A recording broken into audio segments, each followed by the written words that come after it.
자, 일어나십시오.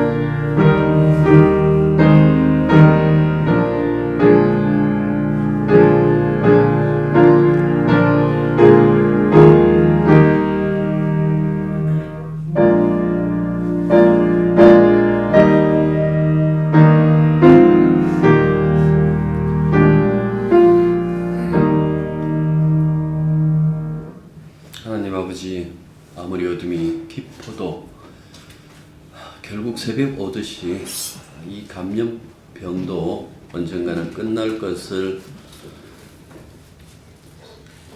믿으며 우리에게 주어진 그 하루하루 믿는 자로서 최선을 다하며 살아갈 수 있도록 도와주시옵소서.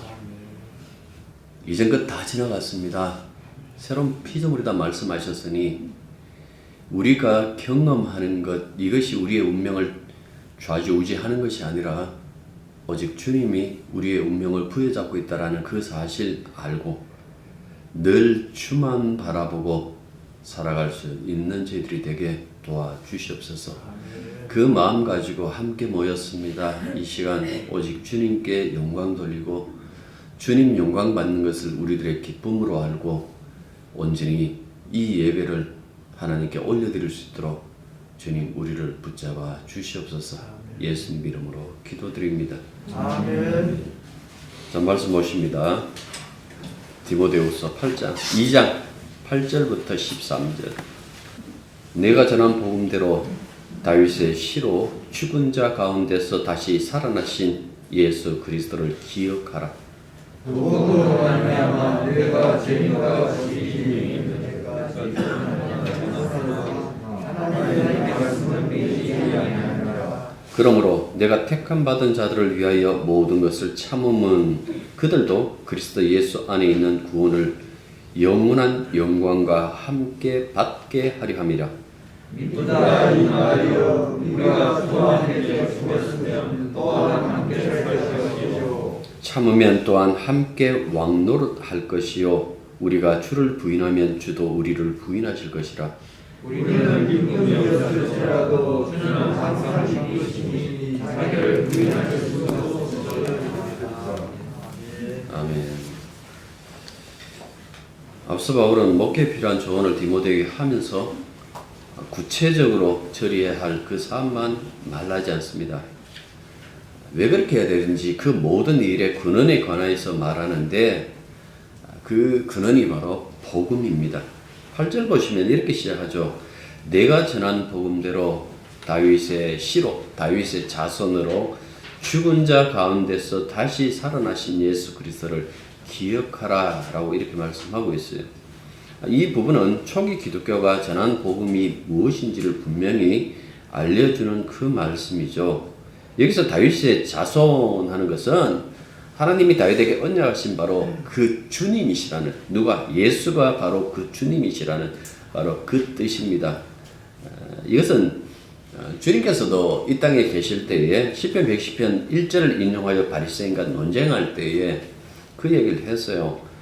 다윗이 어떻게 자기 후손으로 오실 그리스도에게 내 주라고 했느냐라고 이렇게 질문을 한다고요. 마태복음 22장에 보면, 즉 자손인데 어떻게 조상보다 선제할 수 있는지, 그것은 모순이 아니냐라는 그 질문을 했는데 바리새인들 중에서 누구도 이 질문에 해명할 수가 없었습니다.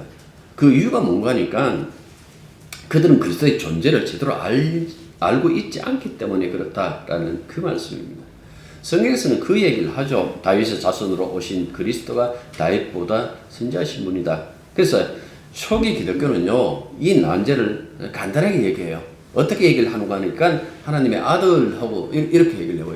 그러니까 호칭을 바꿈으로 말미암아 하나님의 아들이라고 이렇게 호칭을 부름으로 말미암아 왜 뒤에 오시는 분이 다윗보다 선지하시는 분이신지 왜 그의 주가 되시는지 그 부분을 분명히 설명하고 있다라는 그 말씀입니다. 따라서 오늘 다윗의 씨로 오셨다, 다윗의 자손으로 나셨다라는 것은 그리스도가 다윗의 혈통을 타고 오신 분이 아니다라는 그 의미예요.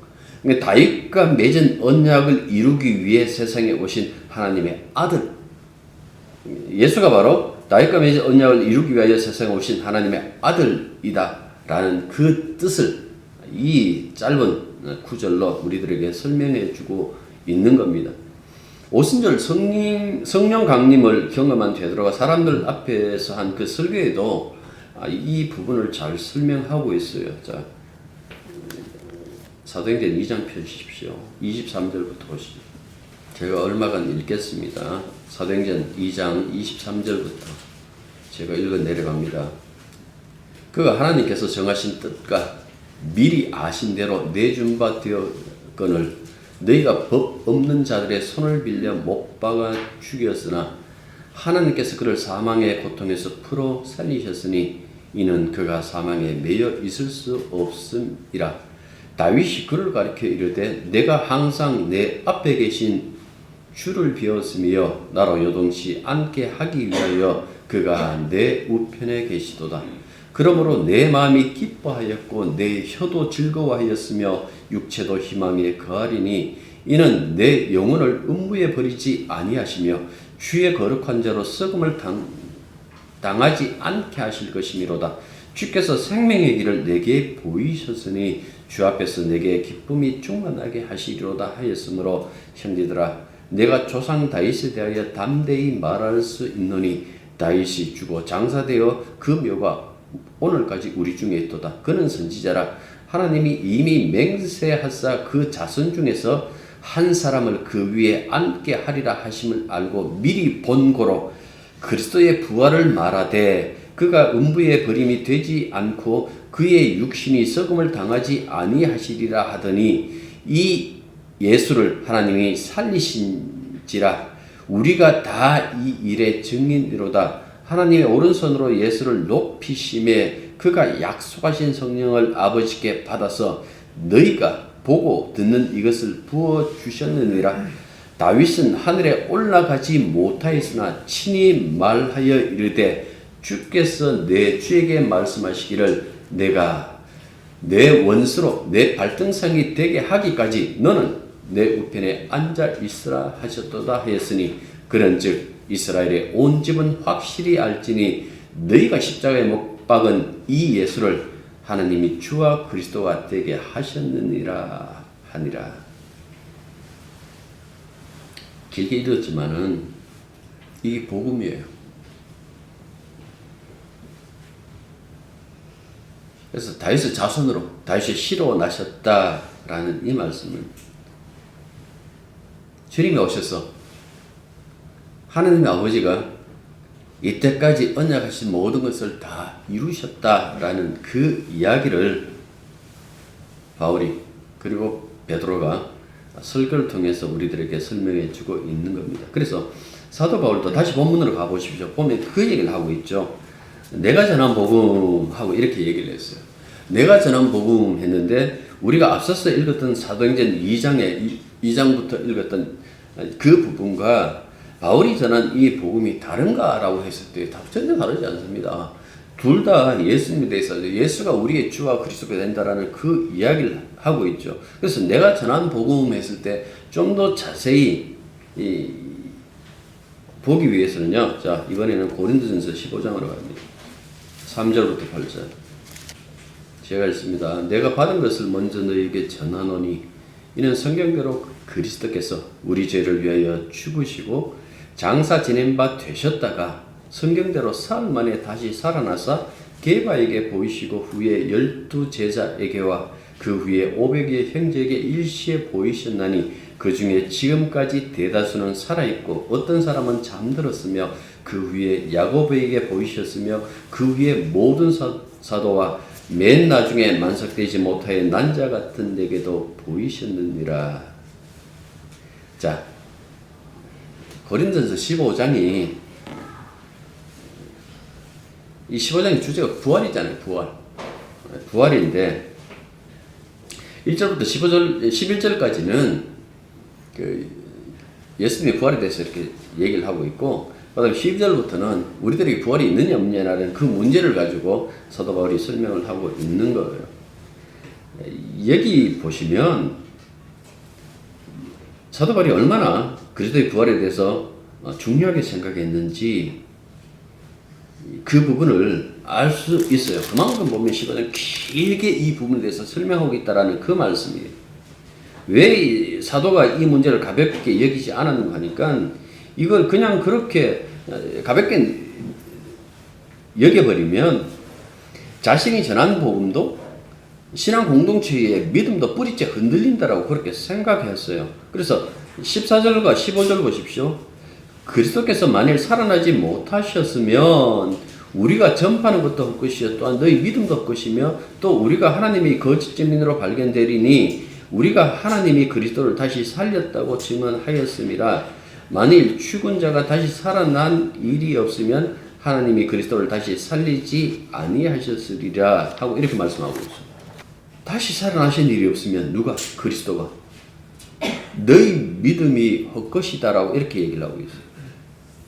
근데 여기서 정말 중요한 것은요, 예수님의 부활이 왜 그렇게 중요한가라고 했을 때에 사람들이 우리도 부활하니까요 하고 내 사는 것부터 생각하는데, 여러분들 그 전에 보셔야 될 것이 있어요. 주목해서 17절 보시면 그 얘기를 하고 있어요. 뭐라고 그럽니까?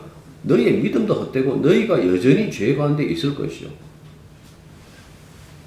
너희가 여전히 죄 가운데 있을 것이요. 이게 굉장히 중요한 거예요.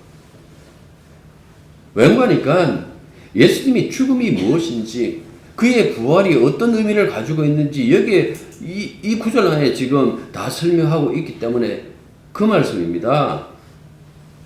내가 죽은 내가 다시 살 거라는 어떤 그런 희망보다도 그것 이전에 도대체 그리스도의 부활이 무엇인가라고 그렇게 설명한다라면 17절에서 그 얘기를 해요. 우리의 죄가 용서되었다는 증거다. 예수님이 자기 몸으로 드린 십자가의 제사를 하나님께서 받아들이시고 예수님이 다시 살아나셨다라는 것은 바로 그 사실을 확인해 주는 것이다 라는 그 이야기를 해주고 있는 거예요. 부활은 십자가를 준 거예요. 이게 대속의 죽음이다. 그리스도가 우리를 대신하여 죽으심으로 말미암아 우리가 이제 살아나게 되었다. 우리의 죄가 깡그리 사라졌다라는 그 이야기를 예수님의 부활을 통해 가지고 지금 사도들이 설명하고 있다라는 그 말씀입니다. 예수님이 부활하심으로 말미암아 우리가 믿음과 소망을 가지고 있잖아요. 그 믿음과 소망이 하나님의 사랑 안에서 거짓이 아닌 참이 될 수 있는 것도 예수님이 부활하시기 때문에 그렇다라는 그 말씀입니다. 만약 하고 가정했잖아요. 예수님이 부활하지 않으셨다면 우리는 여전히 죄 가운데 있어요. 우리의 믿음은 헛거예요. 예수를 우리의 주님으로 그렇게 선포했던 사도들의 그 복음도 거짓이 되겠죠.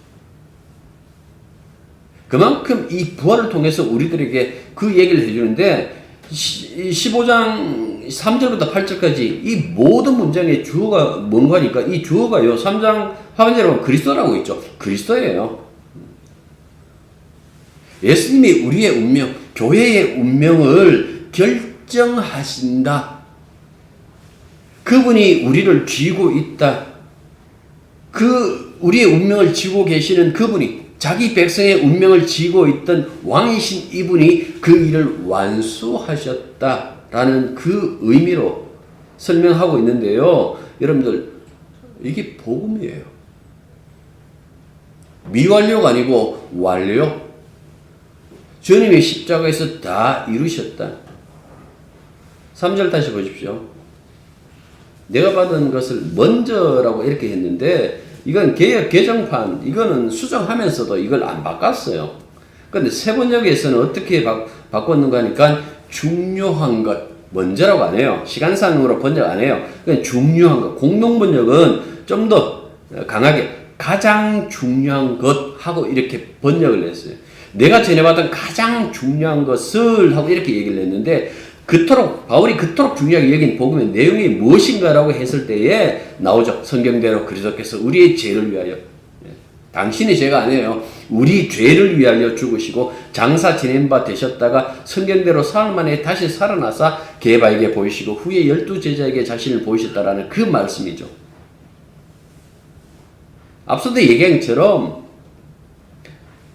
3절부터 8절까지의 그 문장의 주어가 그리스도라고 했잖아요. 그러니까 매우 강한 인상을 지금 심으려는 그 의도를 담고 이 글을 쓰고 있는 거예요. 그 복음이 뭐냐라고 했을 때 복음은 우리가 코로나 시기를 잘 이기고 잘 산다. 그거 복음 아니에요. 한국의 새로운 대통령이 완전히 한국을 뒤바꿔놨다. 그 복음 아니에요. 기대도 안 하지만 저는 복음은 그리스도에 관한 거예요. 아니, 그리스도가 복음이에요. 여기 반복되며 평행을 이루고 있는 것 있죠. 성경대로. 왜 성경대로 그랬을까? 그리스도의 죽음과 부활이 우연히 일어난 사건이 아니라는 거예요.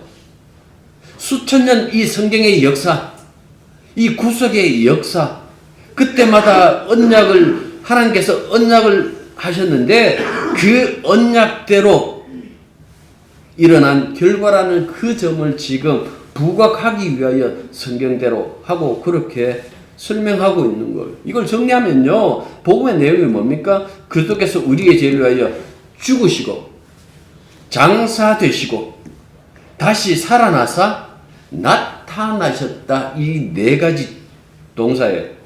여기서 장사되셨다라는 것은 죽으셨다라는 것을 확인해주고 나타나셨다라는 것은 다시 살아나셨다라는 것을 확인해주는 말이에요.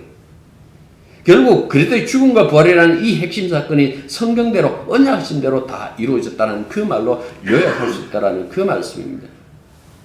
특히 살아나셨다라는 이 동사는 현재 완료의 수동태예요. 뭐 중간태로 보기도 하지만 수동태예요. 수동태 이거는. 이게 무슨 소린가 하니까 부활을 고려하면 어떻게 해야 되는가? 일으켜주셨다. 스스로 일어난 것 아니에요. 우리가 아침에 잠 깨어갖고 일어나는 것이 아니라 일으키셨다. 누가?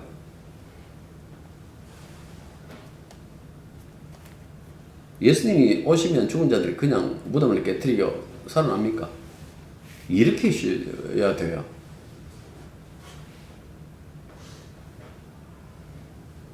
고린도전서 6장 14절에 보면 이 얘기를 해요. 하나님이 주를 다시 살리셨고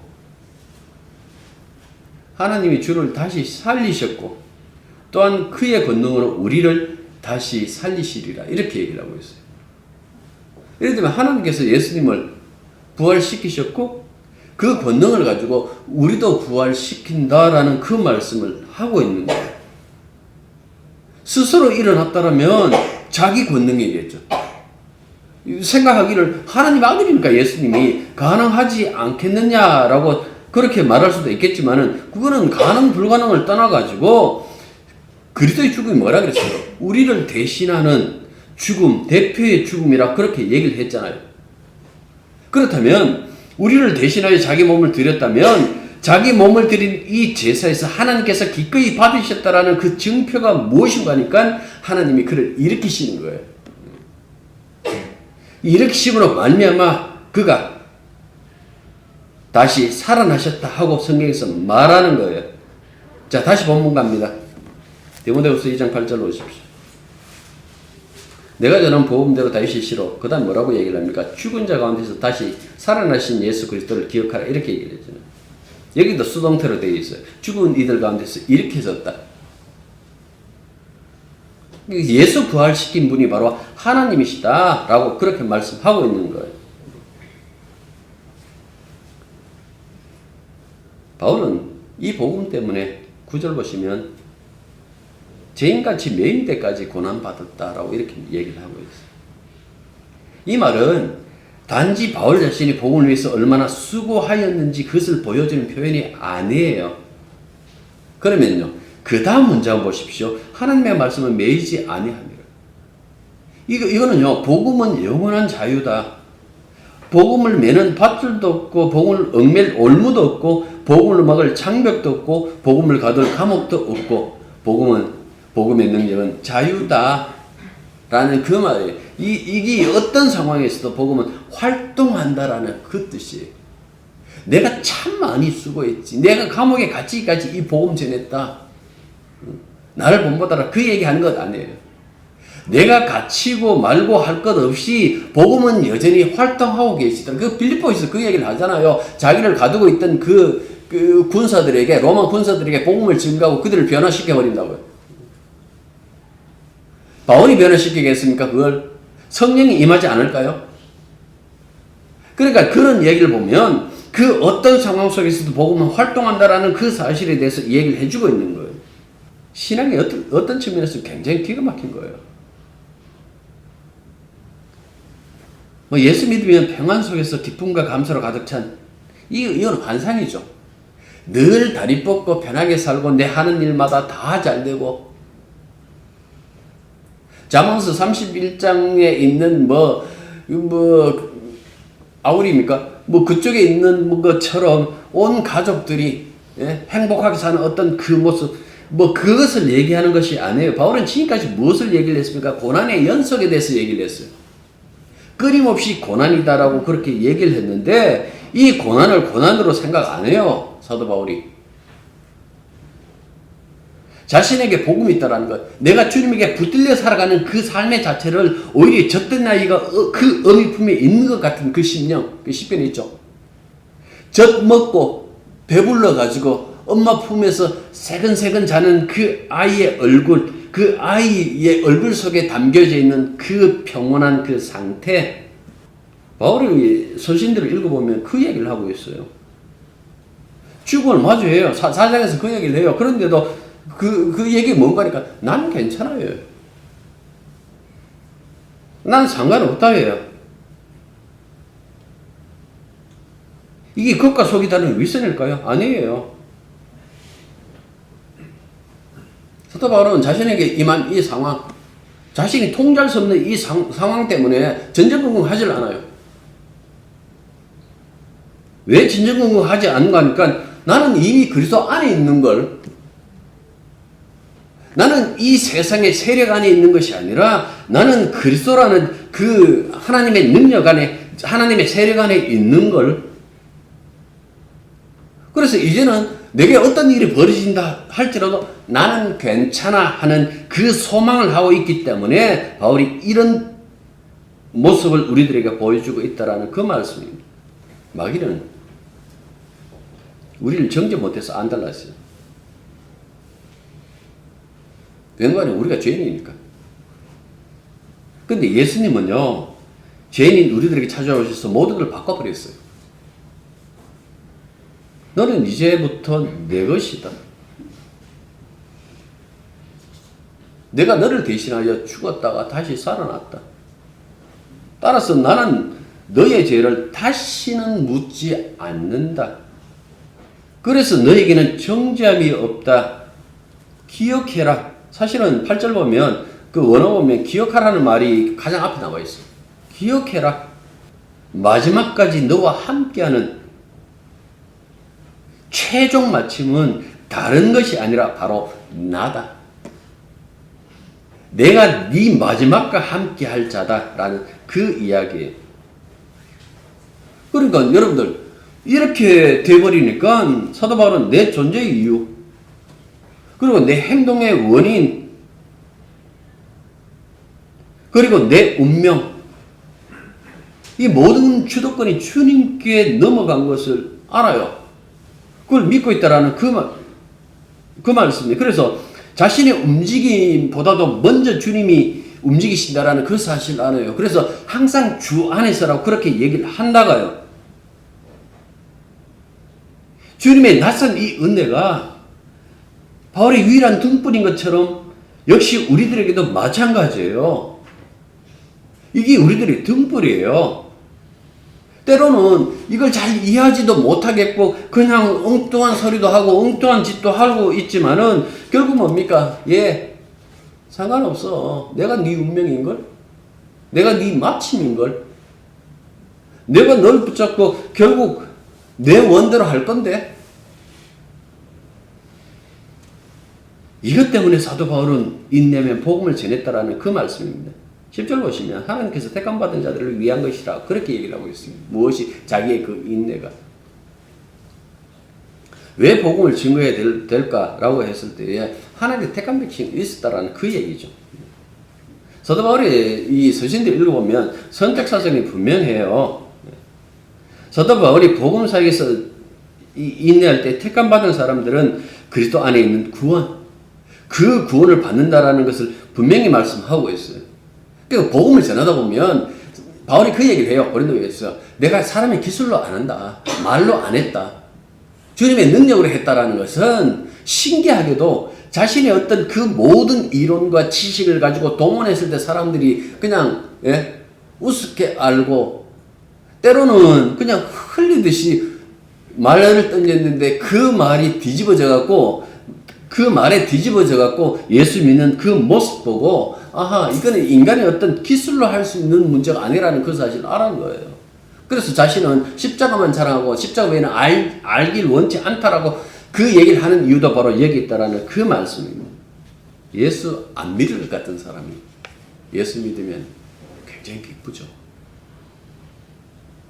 내가 저 사람한테 복음 전해서 하고 그 뿌듯함으로 기쁩니까? 그건 아닐 것 같죠.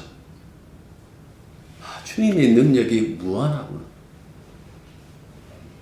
주님이 어떻게 저렇게 변화시키시지? 그것 때문에 기쁘지 않던가요?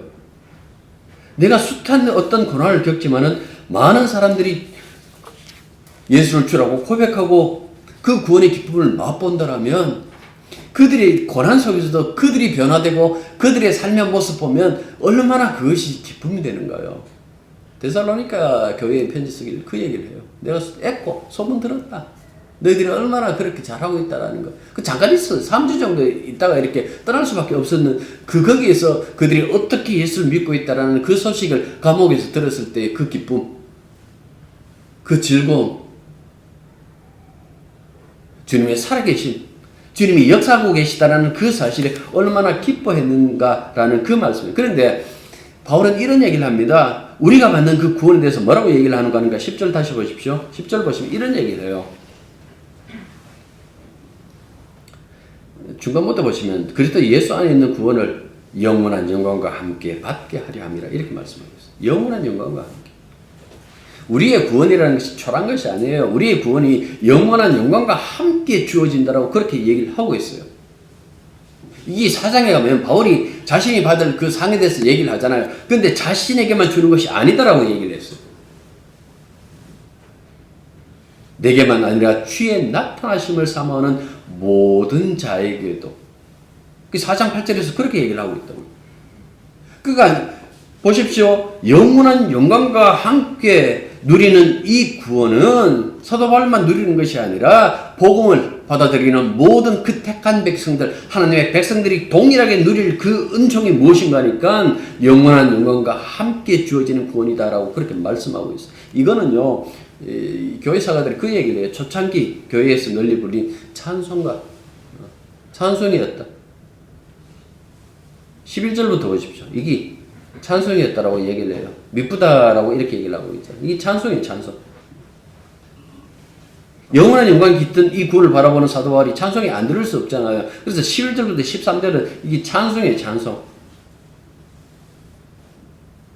미쁘다. 이 피스토스. 일반적으로 믿을 만한, 신실한, 이란 이 뜻을 가진 그 형용사예요. 믿을만 하다는 거죠. 주님과 함께 죽는 것은 주님과 함께 사는 그 은혜를 가져다 주고 그 얘기를 하고 있죠. 그러니까 우리가 주님 안에 있다라는 것이 고난도 주지만은 그 고난뿐만 아니라 고난과 함께 뭐가 온다고요? 주님의 그 통치의 은혜를 누리고 있다라는 그 사실을 이야기해 주고 있어요. 이 로마서 8장에도 동일한 그 얘기를 합니다만은 영광에 대해서 얘기를 해요. 우리가 받을 영광하지만은 고난과 함께 온다라고 그렇게 얘기를 한다고요. 그래서 좀 전도 말씀드린 것처럼 사도 바울은 고난을 두려워하지 않아요. 그 속에서 인내하면서 끝까지 복음을 증거합니다. 왜요? 주님과 함께 살고 다스릴 그 영광이 기다리고 있기 때문에 그렇다라는 그 말씀입니다. 12절 보시면 이건 마태복음 10장 33절을 인용한 거예요. 누구든지 사람 앞에서 나를 부인하면 나도 하늘에 계신 내 아버지 앞에서 그를 부인하리. 이것은 신앙을 대수롭지 않게 여기는 자들에 대한 경고죠. 그 경고인데요. 이것만 요까지만 딱 보면 앞으로 내가 잘해야 되는갑다. 내가 제대로 신앙생활 잘못하면 주님께서 나를 모른다도 할 수 있겠구나라고 이렇게 걱정하시는데 여러분들 13절을 보십시오. 우리는 미쁨이 없을지라도 우리는 신실하지 않다고 할지라도 주님은 항상 신실하시니 그 신실한 자기를 부인할 수 없다라고 그렇게 말씀 덧붙이고 있는 거예요. 세 번째 보시면 우리는 신실하지 못하더라도 그분은 언제나 신실하십니다. 그분은 자기를 부인할 수 없으시기 때문입니다. 이렇게 얘기를 하고 있어요. 여러분들 우리가 가진 그 믿음이라는 것이 정말 하잘 것 없어요. 보잘 것 없어요. 인간의 믿음이라는 것은 없는 거나 마찬가지다라는 그 말씀입니다. 그래서 그 얘기를 했잖아요. 로마서 하면서 갈라디아서 하면서 먼저 우리의 믿음 이야기하기 전에 예수의 믿음, 예수님의 충성, 예수님의 신실함 그 말씀을 했지 않습니까? 그러니까 그 예수님의 믿음 때문에 믿음으로 말미암아 구원받는다라고 했을 때 그 믿음은 각 사람들의 믿음이 아니에요. 믿음의 대상 뭐 그렇게 얘기할 수도 있겠지만 그것이 아니라 예수님의 믿음으로 말미암아 우리가 구원받고 그 믿음 안에서 하나가 되었다라는 그 점을 이 성경에서는 끊임없이 설명하고 있다라는 그 말씀입니다. 주님과의 관계가 굉장히 중요하다고 그랬잖아요. 그런데 그 관계를 우리가 맺습니까? 가끔씩 애들이 부모 손 잡고 갈 때가 있어. 자기가 옷자락 잡거나. 근데 뭐가 걸려 넘어지면 손 놓든지 옷자락을 놓든지 하고 넘어져요. 그런데 부모가 이렇게 애 손 딱 잡고 가면요 안 넘어져요. 관계란 주님과 우리의 관계는 그렇게 이루어졌다라는 그 말씀입니다. 우리가 주님 붙잡고 가는 것 아니에요. 그러니까 내 신앙이 좋다, 내가 뭐 잘났다 그 생각할 필요 없다라는 그 얘기를 끊임없이 했잖아요. 20년 동안 주님이 날 붙잡고 계신다니까요. 내가 세상 끝날까지 너희를 사랑한다라고 그렇게 얘기를 했잖아요. 너희와 함께 하겠다라는 그 말씀도 하셨잖아요. 사랑하는데 끝까지 사랑한다는 말과 내가 세상 끝날까지 너희와 항상 함께 한다는 그 말, 이 신실하신 이분은요 그 말을 어길 수가 없어요. 우리는 친구하고 나 너 좋아해 라고 하다가도 깨져요. 남자친구 여자친구 사귀다가 사랑해 라고 했는데 그 사랑이 어떻게 움직이는가요? 인간의 사랑은 움직이게 돼 있어요. 영혼이 움직이지 않는 사랑은 주님의 사랑밖에 없어요. 그런데 영혼이 움직이지 않는 그 사랑 가지고 끝까지 사랑하신다니까요. 굉장히 믿는 구석이 있다라는 그 말씀입니다. 우리는 이제 주님과 같은 그 운명에 종속되어져 있는 사람이에요. 그래서 주님이 부활하시듯이 하나님이 주님을 부활시킨 것처럼 우리도 부활시킨다라는 그 얘기를 하고 있는 거예요. 우리 윤 장로님이 뭐 그런 기도를 했습니다만 이남의 역사 속에서 어떻게 하면 잘 먹고 잘 사는지 그것 때문에 늘 고민해요. 사실은 이게 우리들의 관심 받게 돼요. 왜 관심 받게 되는 그딴 것이 하나도 안 중요하거든요.